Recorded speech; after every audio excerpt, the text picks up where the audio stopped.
Многу е важно како ќе ни започне денот. Појадокот е она со кое што ние самите одлучуваме каков појадок ќе избереме, колку ќе биде богат со нутритивни вредности и колку ќе ни даде енергија за текот на денот. Елена Петрушева од Скопје, девојката која што пред 2 месеци го отвара бистрото Мет и млеко, каде што може да се најдат најразлични видови на појадок кои што се богати со нутритивни вредности, но и секако ужинки богати со енергија за текот на целиот ден. Ова утро ве носиме во Мет и млеко, каде што со главниот виновник за постоењето на Мет и млеко ќе разговараме за тоа што се може да се најде во Мет и млеко. Елена, ќе ти посакам добро и убаво утро и најнапред би те прашала дали за овие 2 месеци работата во Мет и млеко тече како Мет и млеко. Добро утро и драго ми е што сте ми гости ова утро кај мене. Да, тече како Мет и млеко. Е рано многу за да се каже било што, ама да, јас сум многу задоволна како се тече и се надевам дека ќе биде баш како Мет и млеко. Да, затоа сме и ние ова утро тука во посета да ви дадеме поддршка за она што е нели потребно за почетокот. Која е филозофијата на Мет и млеко? Како настана? Мет и млеко настана, баш јас сум виновникот и за идејата и за реализацијата. Јас имав многу алергии и се уште ги имам на храна и јас имав потешкоти да се хранам надвор. И секогаш си смислував рецепти да можам дома да си направам благо или солено, да може да биде да можам да го јадам.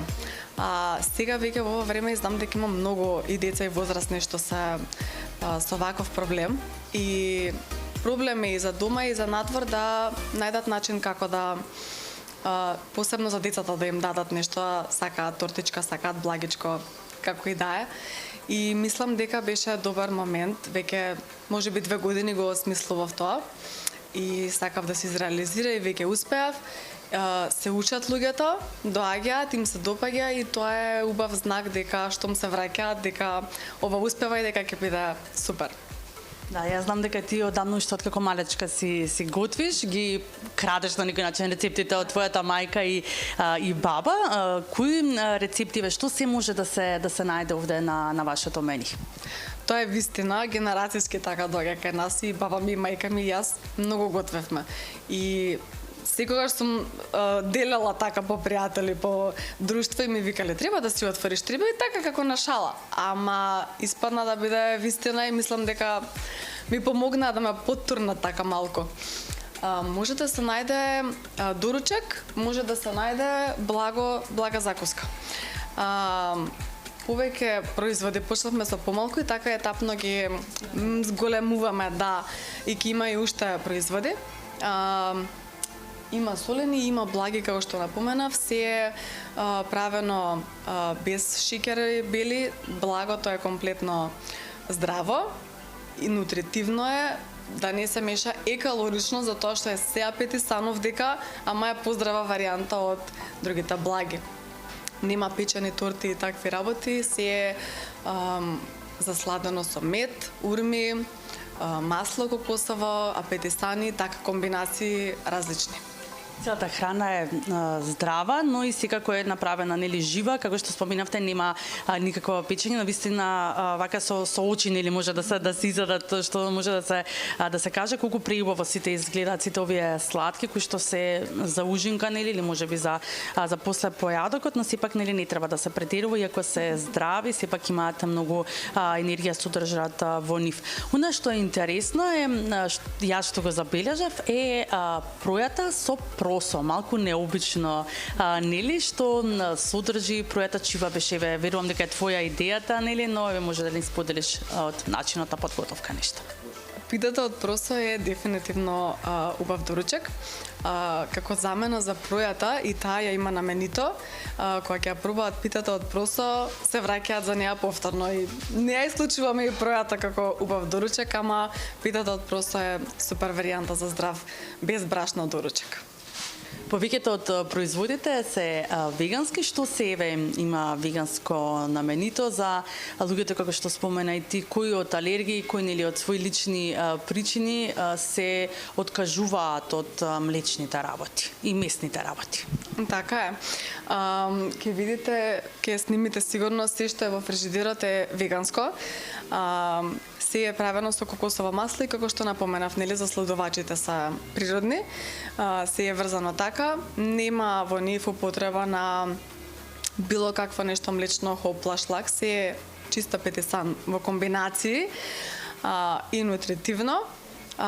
Има 3 вида на чизкейк, да ги набројам. Има повеќе видови на трафлс, чија за доручекот, често се зема нели така или за ужинка, сега кој како. Има бомбици, повеќе видови и барови.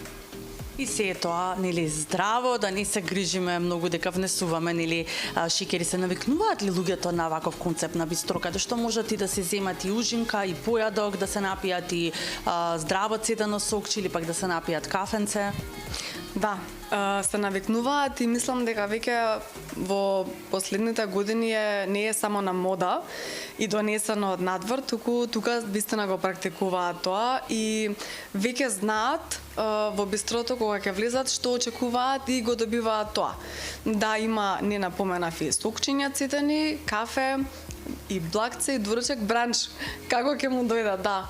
Така да го сакаат тоа дефинитивно и просторот што внатре можат да се уживаат во јадењето. Да, спомена дека сте почнале нели од неколку работи, се зголемуваат нели сите овие ужинки кои што може да се најдат во мет и млеко. Од каде црпите инспирација? Ве ги споменавте мајката, бабата, но верувам дека и нешто ново вие си воведувате. Да, воведувам и претежно е лично искуство. Претежно јас си ги правев комбинациите за себе и се надополнува со нешто. Пробувам, тука се сите пријатели да испробуваат и да дегустираат, да, и сакам совети. Така што тука добивам многу критики позитивни и совети и тоа го ценам многу. Ми помага да додадам нешто ново, да добиеме уште некој вкус што ќе им се допадне на другите, затоа што секако ова се прави за сите што сакаат да пробаат тука нешто.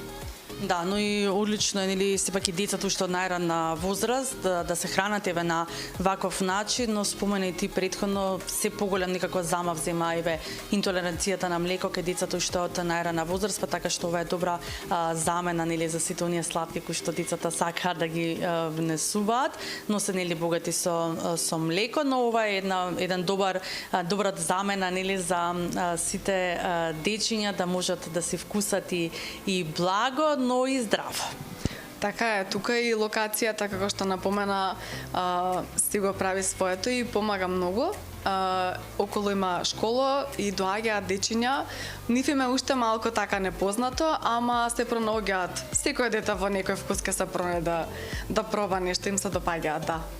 Елена, ти благодарам за одвоеното време. Јас верувам дека повторно ќе ви дојдеме во посета. Може би следниот пат да ни споделите, да ни сготвите некој рецепт и ви посакувам да се развивате и понатаму во иднина, да си го зголемувате вашето мени со новите работи кои што еве ги истражувате и кажувате дека ги споделувате, нели, најнапред со вашите блиски и пријатели. Така е, ве чекам на драго срце секогаш кога можете. Ви благодарам многу.